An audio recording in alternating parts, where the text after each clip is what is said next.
عارف باللي في المغرب كتمرض كتولي زبون عند المافيا ماشي عند الطبيب.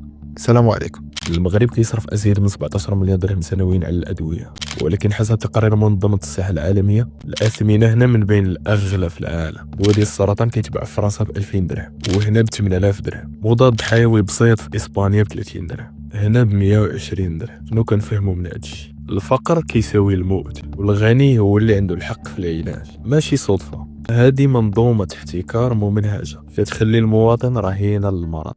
وما تنساش تبارطاجي الفيديو وتفاعل معاه باش الرسالة توصل، وتابونا فلاشين باش تدعمنا نستمر في هذا المحتوى الهادف.